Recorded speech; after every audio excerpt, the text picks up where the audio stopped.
দুই মুজাহিদ যুদ্ধের ময়দানে ঢুকতেছে। সাদ ইবনে আবি ওয়াক্কাস রাদিয়াল্লাহু আনহু উহুদের ময়দানে ঢুকতেছে। দুই মুজাহিদ সাদ ইবনে আবি ওয়াক্কাস রাদিয়াল্লাহু আনহু, আব্দুল্লাহ ইবনে জাহাশ, দুই সাহাবী যুদ্ধে শামিল হইতে যাইতেছে। এবার দুই সাহাবী ময়দানে ঢোকার আগে দুইজনে কয়, এই এখন তো দোয়া কবুল হওয়ার টাইম। দেখবেন যখন গাছতে বাইর হয় তখন আগে দোয়া করে, কারণ দিনের জন্য বাইর হওয়ার পরে দোয়া কবুল হয়। যুদ্ধে যাইতেছে, এখন তো দোয়া কবুলের টাইম।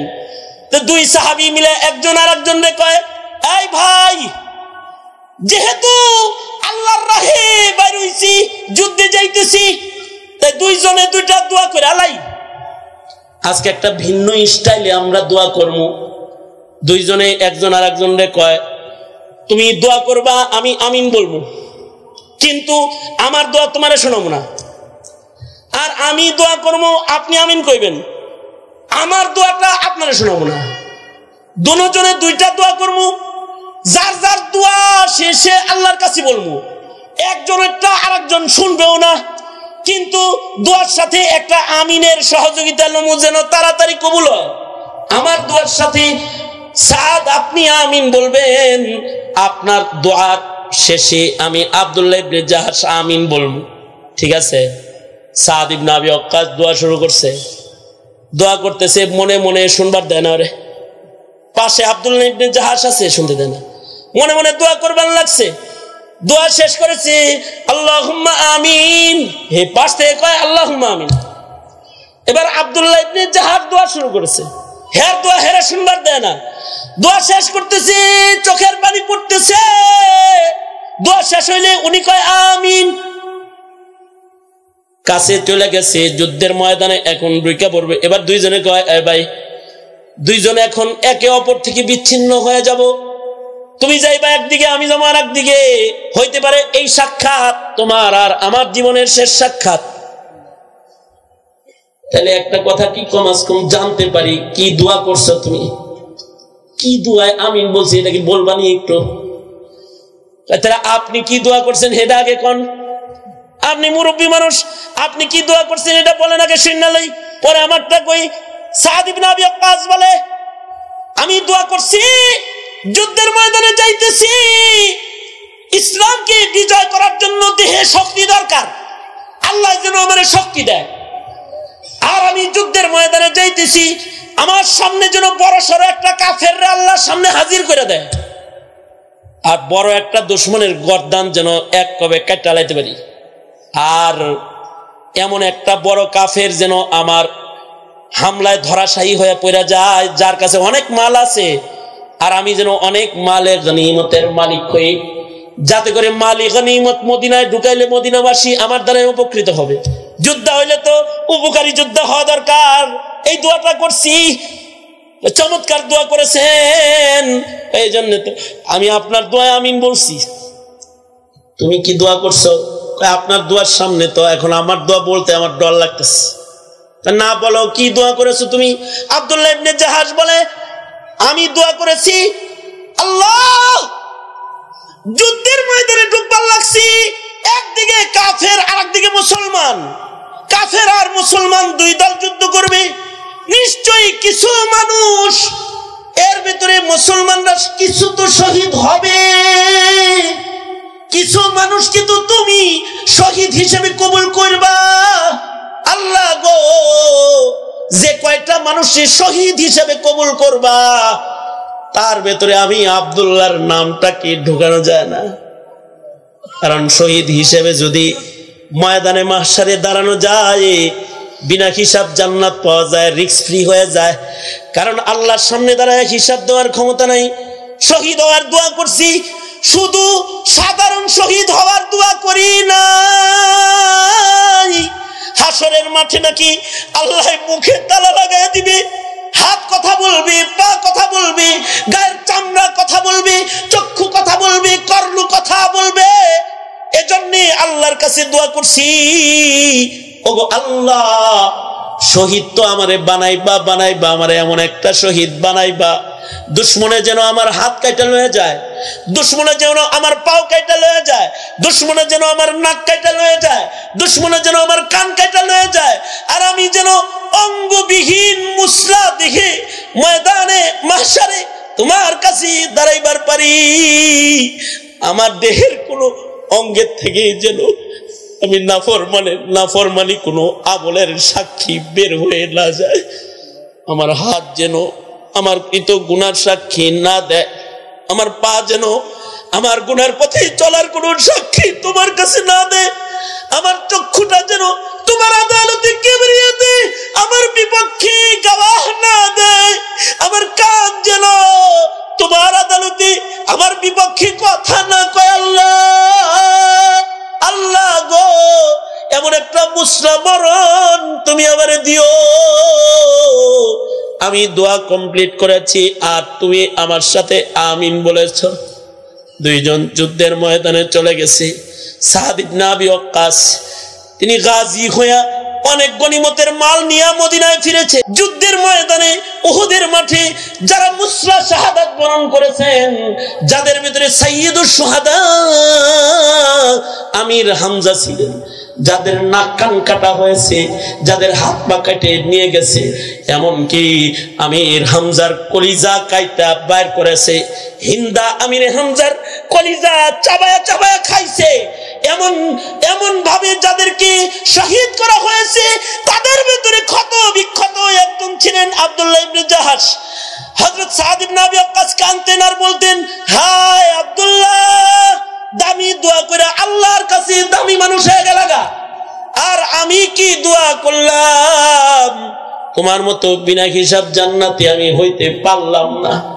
এ কারণে কেউ যদি আল্লাহর ভয়ে ভীত হয়, তখন তার কামনা বাসনা এমন হয়, যারা আল্লাহর দুয়ারে এমন কামনা বাসনাওয়ালা হয়, এরা যদি লাউ আকসামা আলাল্লাহি লা আবাররাহ, এরা যদি মুখের কথা কিছু বাইর করে ফেলায়, আসমানের মালিক মহান আল্লাহ তাদের মুখের কথাকে ফেরত দিতে লজ্জা পায়। আল্লাহ তাআলা তাদের মুখের কথাও কবুল করে ফেলায়। যেমন আল্লাহর বান্দারা মুখ দিয়ে যা কয়, আল্লাহর পছন্দের বান্দার মুখের কথা কবুল হইয়া যায়। শহীদ হইতে চাইছে, শহীদ হয়ে গেছে, গাজী হইতে চাইছে, গাজী হয়ে গেছে। কিন্তু আফসোস, আমাদের দোয়া এখন কবুল হয় না। আমরা ওয়াজ মাহফিলে দোয়া করলেও কবুল হয় না, আমরা হাদিসের দর্শে বসে দোয়া করি, কবুল হয় না, আমরা রাতের তাহাজ্জুদের জায়নামাজে দোয়া করি, আমাদের দোয়া কবুল হয় না, আমরা রুনাজারি করি, তারপরেও আমাদের দোয়া কবুল হয় না। কারণ আমরা আমাদের নফসকে এখনো ভালো বানাই নাই, আমরা আমাদের নফসকে সোজা বানাই নাই, আমাদের নফস বাঁকা পথে হাঁটে, গোপনের গুনাহ সংগঠিত করে ফেলায়, পাপের পথে হেঁটে বেড়ায়। কিন্তু যারা আসলে আল্লাহর পেয়ারা বান্দা, এরা যদি আল্লাহর কাছে কিছু চায়, আল্লাহ তাআলা ওইটার সাথে সাথে দিয়ে দেয়। ইমাম তাবরানী ওনার কিতাবে লিখেছেন, আদ-দুআ কিতাবে লিখেছেন, আর মাকারিমুল আখলাক কিতাবের ভেতরেও একই ঘটনা বিদ্যমান রয়েছে, আরো অনেক কিতাবে আছে। ইমাম তাবরানী আদ-দুআ কিতাবের ভেতরে ঘটনা লিখেছেন যে হযরত উমর বসে রয়েছেন, আর দুই বাপ বেটা হযরত উমরের সামনে আসছে। হযরত উমর এই দুই বাপ বেটাকে দেখে বলে, আজীব বাপ বেটা তোমরা, একটা আরেকটার হুবহু ফটোকপি, এমন ফটোকপি বাবা পুত্র তো আমি আগে কোনোদিন দেখি নাই। বাপ যিনি আসছে উনি বলে, আমিরুল মুমিনিন, এই গোলাম, ইন্না হাযাল গোলাম লাহু কিসসাতুন আজীবাতুন, ওগো আমিরুল মুমিনিন, আমাদের বাপ বেটাকে দেখতে খুব এক লাগে, একরকম লাগে, এই বেটাটার কিন্তু আজব একটা কিচ্ছা আছে। কি কিচ্ছা আছে? আমি যুদ্ধের ময়দানে যাব, তখন আমার বিবির পেটে ও 6 মাস 7 মাস বয়স, আমার বিবির গর্ভে এই বাচ্চাটা ছিল, তখন যুদ্ধের আজান হয়ে গেছে। যখন যুদ্ধের আজান হয়ে গেছে, আমার নফস বলে বিবি বাচ্চার খেদমত করি, কিন্তু আমার আল্লাহ বলে যুদ্ধে যা। আমি ঢাল তরবারি লইয়া প্রস্তুত হয়ে গেলাম। বিবি নিজের পেটে হাত দিয়ে দিয়ে খালি কানবার লাগছিল, স্বামী গো, পেটে বাচ্চা রেখে আপনি যুদ্ধে যাইতেছেন, বাচ্চার কি হইব? আমি তখন আবেগ ভরে যখন যুদ্ধের ময়দানে যাচ্ছিলাম, তখন আমি আমার দরজায় দাঁড়ায় আমার বিবির পেটে হাত দিয়া দোয়া করেছিলাম, ইন্নী আস্তাউদিউল্লাহ মা ফি বাতনিকি, ইন্নী আস্তাউদিউল্লাহ মা ফি বাতনিক।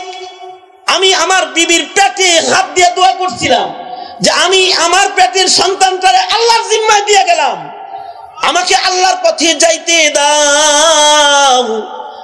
বিবির টাকা পয়সা দিয়া আমি আমার সন্তানটাকে বিবির পেটে রাইখা যুদ্ধে গেছি গা। যখন আমি যুদ্ধে চলে গেছি, যুদ্ধ চলছে মাসের পর মাস, হঠাৎ করে আমার কাছে একটা খবর আসলো যে আমার বিবির নাকি ইন্তেকাল হয়ে গেছে, আমার বিবির মৃত্যু হয়ে গেছে। কিন্তু আরো দুঃখের সংবাদ হলো যে সন্তানটা আমার বিবির পেটে আমি রেখে এসেছিলাম, আমার এই সন্তানটা প্রসব হয় নাই, আমার সন্তান আমার বিবির পেটেই রয়ে গেছে। এলাকাবাসী মাসাইল মাফিক সন্তান সহ আমার বিবিকে কবরে রেখে দিয়েছে। আমি যুদ্ধের ময়দানে যুদ্ধ করতেছি, বেশ লম্বা সময় যুদ্ধের পরে যখন আমি বাড়িতে গেলাম, বাড়ি যাওয়ার পরে এলাকার লোকেরা কয়, এই তোমার বিবির কবরে কিন্তু রাতের গভীরে আগুন দেখা যায় আর আওয়াজ শোনা যায়, অথচ আমিরুল মুমিনিন আমার বিবি একজন আবেদা সালেহা কানেতা জাহিদা মুমিনা আশিকা। সে নফল রোজা রাখে সারা বছর, সে নামাজ পড়ে, ইবাদত বন্দিগিতে সময় কাটায়। তার চাইতে বড় কথা, পেটে বাচ্চা লইয়া যেই মহিলার মৃত্যু হয়েছে হুকমান শহীদ, আমার বিবির কবরে কেমনে আগুন হয় এটা আমার বুঝে আসে না। কিন্তু এলাকাবাসী আমাকে ভয় দেখায় যে তোমার বিবির কবরে রাতের বেলায় আগুন দেখা যায়। আমিও ভীত হয়ে গেলাম, কিন্তু নিজের বিবির কবরের হালাত সচক্ষে দেখার জন্য রাতের 12টা-1টায় গভীর রজনীতে আমি বের হয়ে গুরুস্থানে একা একা চলে গেলাম। আশ্চর্য, আমিরুল মুমিনিন বিবির কবরের পারে যায় যখন দাঁড়াইছি, তখন দেখি যে সত্যই আমার বিবির কবর থেকে আগুনের ফুলকি উপরের দিকে উঠতেছে। আমার পা থরথর করে কাঁপতে লাগলো, আল্লাহর ভয় আমাকে আক্রমণ করলো। আমি ঘটনার কাছে থেকে দেখার জন্য কবরের কাছাকাছি চলে গেলাম, কিন্তু আশ্চর্য, আমি যা দেখি ওই আগুন আযাবের আগুন না, যা দেখি আমার বিবির কবরটা প্রশস্ত একটা সুন্দর বাগান ঘর। আমার বিবি ও ঘরের ভেতরে সন্তান কোলে লইয়া বইয়া রয়েছে, দুগ্ধ পান করাইতেছে, আর আলোর একটা বাতি কবরের এক কোণায় জ্বলতেছে। বাতাসে কখনো কখনো এই বাতির আগুন উপরে আইসা যায়, আর মানুষ এটাকে আযাব মনে করে কাছে আসে না। কিন্তু আমি যখন কাছে গেছি, আমার বিবি কবর থেকে আমায় ডেকে কয়, স্বামী কতদিন ধরে অপেক্ষা করতেছি, কবে আইবা কবরে, তোমার আমানত তোমার কাছে দিব, নাও স্বামী আমানতটা নিয়ে যাও।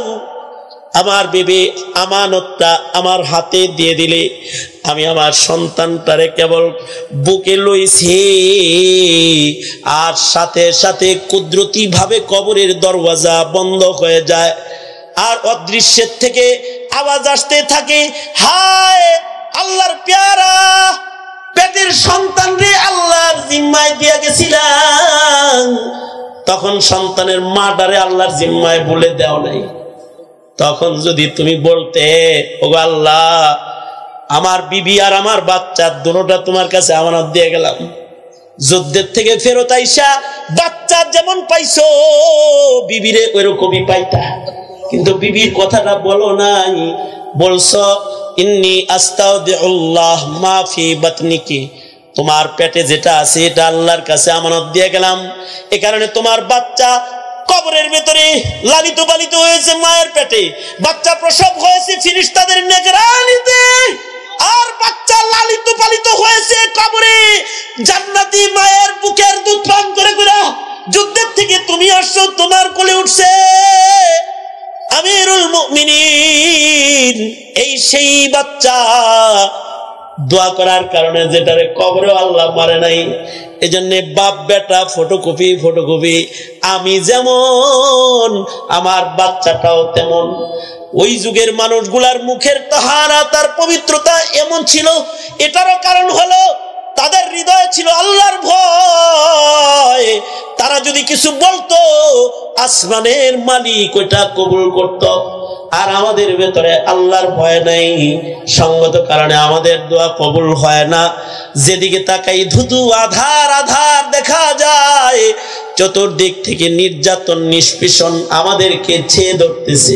কারণ হলো নিজের নফসের মত মতো চলি, আর আল্লাহরে আমরা ভয় করি না। এ কারণে মুহতারাম হাজরিন, আসুন আল্লাহর ভয়ে ভীতু বান্দার জামাতের দপ্তরে নিজেদের নাম লই। আল্লাহ তাআলা আমাদের সবাইকে কবুল আর মঞ্জুর করেন, আমিন। আল্লাহুম্মা আনতাস সালাম ওয়া মিনকাস সালাম, ইলাইকা ইয়ারজিউস সালাম, তাবারাকতা রব্বানা ওয়া তাআলাইতা ইয়া জাল জালালি ওয়াল ইকরাম। রব্বানা আতিনা ফিদ দুনিয়া হাসানাহ ওয়া ফিল আখিরাতি হাসানাহ ওয়া কিনা আযাবান নার। রব্বিরহামহুমা কামা রব্বায়ানি সগীরা, রব্বিরহামহুমা কামা রব্বায়ানা সিগারা। মদিনাতুল উলুম মাদ্রাসার বার্ষিক সম্মেলনে হাজির হয়েছি। রব্বে করিম গভীর রাত পর্যন্ত তোমার বান্দারা বয়ান নসিহত শ্রবণ করেছে। আকাবির আসলাফদের তাকওয়া তোমার বান্দাদের সামনে তুলে ধরেছি। বন্ধু ফখরুল ইসলাম খসরু, আল্লাহ বড় আদর যতন করে সুদীর্ঘ 25 বছর এই মাহফিলের হাজিরির ধারাবাহিকতা এই গোলামের। এ পাশেই ঘুমিয়ে রয়েছে বন্ধু মাওলানা মাজহারুল ইসলাম রহমাতুল্লাহ আলাইহি। আজ যদি তিনি বাঁচা থাকতো, পাশে বসে বয়ান শুনতো। ভালোবাসা আর মোহাব্বতের আঁচলের বন্ধনে বন্দী হয়ে এই মাহফিলে যুগের পর যুগ হাজিরা। রব্বুল আলামিন গভীর রাত্রিতে তোমার বান্দাদেরকে তাকওয়া তাহারাতের সবক তোমার বান্দাদের কানে পৌঁছায় দিয়ে ভিক্ষুকের মতো দুইটা হাত বাড়ায় ধরেছি। ইয়া আল্লাহ, জিন্দেগীর সব গুনাহের জন্য অনুতপ্ত লজ্জিত হয়ে তোমার কাছে মাপ চাই। ওরে মালিক, মেহেরবানি করে আমাদের জিন্দেগীর সব গুনাহ তুমি মাফ করে দাও আল্লাহ। জেনে না জেনে অন্ধকারে আলোয় গোপনে প্রকাশ্যে যত পাপাচার করেছি, আল্লাহ মেহেরবানি করে তুমি মাফ করে দাও। কোথায় যাবো, কার কাছে যাবো আল্লাহ? ও আল্লাহ, মেহেরবানি করে তোমার প্যারার দপ্তরে আমাদের নাম তুমি উঠায় নাও। ওলামা হযরত যারা বয়ান শুনেছেন, সত্যিকারের নায়েবে নবীর তাকওয়া তাদের দান করো। বৃদ্ধ বাবাদের হযরত আবু বকর ওমর বানায় দাও। যুবক গুলার জওয়ানি তোমার কাছে আমানত দিয়ে গেলাম। যৌবনের গুনাহ থেকে তাদের তুমি রক্ষা করো আল্লাহ। যে ছাত্রগুলাকে পাগড়ি দেওয়া হয়েছে, আলমে রব্বানি হাক্কানি করে তাদের কবুল করে নাও আল্লাহ রব্বুল আলামিন। আল্লাহ পাশে কবরস্থান, এই এলাকার কত মরহুমরা ঘুমায় রয়েছে।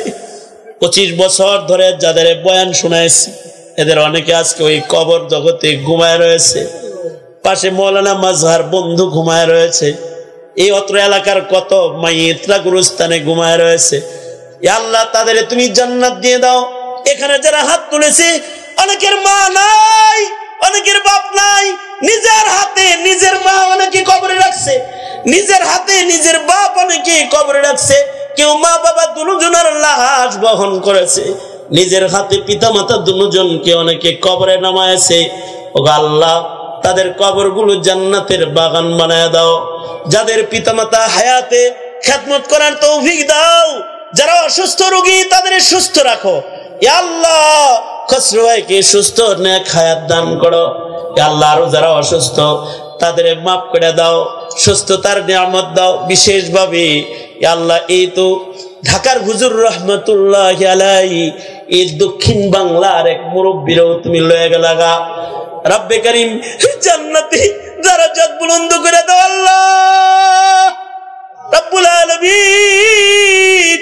সদর সাহেব হুজুর রহমতুল্লাহ আলাইহি থেকে শুরু করে ঢাকার হুজুর পর্যন্ত দক্ষিণবঙ্গের যত আকাবির কবরের ঘরে শেয়া রয়েছে, আয় আল্লাহ তাদের কবরগুলোকে জান্নাতের বাগান বানায় দাও, দারাজাত আলী করে দাও রব্বুল আলামিন। যারা জীবিত আছে তাদেরকে সুস্থ নেক হায়াত দাও, তাদের ছায়া আমাদের জন্য তুমি লম্বা করে দাও।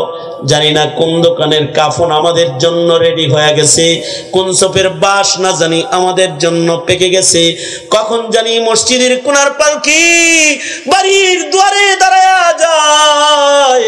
ওগো আল্লাহ, কবরের পালকি পাঠাইবার আগে কাবিল মুমিনের দপ্তরে আমাদের নাম তুমি উঠায়া দিও। ওগো রব্বুল আলামিন, আয় মালিক, যেদিন মৃত্যু দিবা সেদিন জিকির করতে করতে মরণ দিও, নামাজ পড়তে পড়তে মরণ দিও, শহীদি মত নসিব করে দিও আল্লাহ, শাহাদাতের মত দিও। এই মাদ্রাসা দিন দিন তারাক্কি উন্নতি দাও, কালা কালা রাসূলুল্লাহর আওয়াজ চালু করে দাও, দারসে হাদিস এখানে জারি করে দাও। ইয়া আল্লাহ, আশপাশের সকল মাদারিস গুলোকে কবুল মঞ্জুর করে নাও। যারা এই মাদ্রাসাকে ভালোবাসে তাদের তুমি ভালোবাসো, যারা এই মাদ্রাসার দেখভাল করে আল্লাহ তুমি তাদের দেখভাল করো রব্বুল আলামিন। সারা দুনিয়ার মুসলমানদের নাজাত দাও, ফিলিস্তিনের মজলুমদের জন্য মদদ পাঠায় দাও আল্লাহ, ওদের কান্না আর সয় না আল্লাহ, মাসুমদের কান্না আর সয় না আল্লাহ। বাংলার জমিনে শক্তি দাও, যত কল্যাণ যত মঙ্গল সব তুমি আমাদেরকে দান করো, অকল্যাণ আর অমঙ্গল হইতে হেফাজত করো আল্লাহ। اللهم اجعل ثأرنا على من ظلمنا وانصرنا على من عادانا ولا تجعل مصيبتنا في ديننا ولا تجعل الدنيا أكبر همنا ولا مبلغ علمنا ولا غاية رغبتنا ولا تسلط علينا من لا يرحمنا اللهم زدنا ولا تنقصنا وأكرمنا ولا تهنا وأعطنا ولا تحرمنا وآثرنا ولا تؤثر علينا وأرضنا وارض عنا يا كريم اللهم إنا نعوذ بك من الفتن ما ظهر منها وما بطن اللهم إنا نعوذ بك من إبليس وجنوده ومن الشيطان وشركه اللهم إنا نسألك العفو والعافية في الدنيا والآخرة نسألك دوام العافية وتمام العافية والشكر على العافية اللهم أرزني بقضائك وبارك لي فيما قدر لي حتى لا أحب تعجيل ما أخرت ولا تأخير ما عجلت يا حي يا قيوم برحمتك نستغيث অনেক কিছু বলার সংক্ষেপ কথা যত কল্যাণ যত মঙ্গল সব তুমি আমাদের দান করো অকল্যাণ অমঙ্গল থেকে হেফাজত করো মৌতের দিনে ইমানি মৃত্যু দিয়ে জবানে জারি করে দিও লা ইলাহা ইল্লাল্লাহু মুহাম্মাদুর রাসূলুল্লাহ বিরহমাতিকা ইয়া আরহামার রাহিমিন।